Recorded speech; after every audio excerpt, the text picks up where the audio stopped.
Polythene উৎপাদন কারখানায় মালিক শ্রমিকদের বাধার মুখে অভিযান স্থগিত করেছে যৌথ বাহিনী। পুরান ঢাকার চকবাজারে ওই অভিযানে গেলে উত্তেজনাকর পরিস্থিতি তৈরি হয়।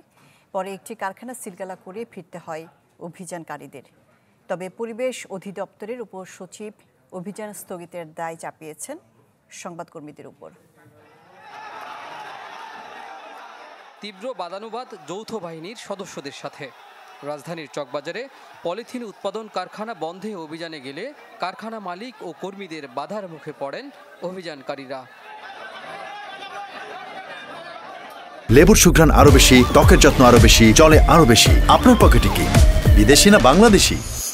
বাধাদানকারীরা বলতে থাকেন, বিকল্প আয়ের ব্যবস্থা না করে কারখানা বন্ধ করে বিপদের মুখে ঠেলে দেয়া হচ্ছে তাদের।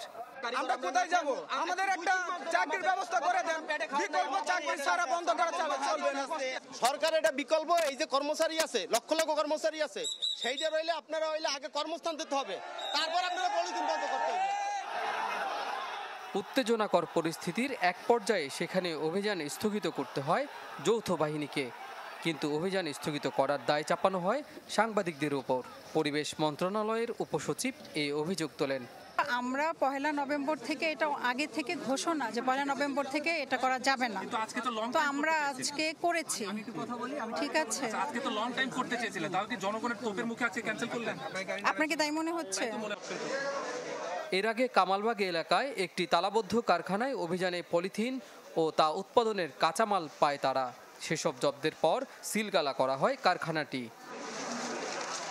কাজী ফয়সাল, চ্যানেল 24, ঢাকা।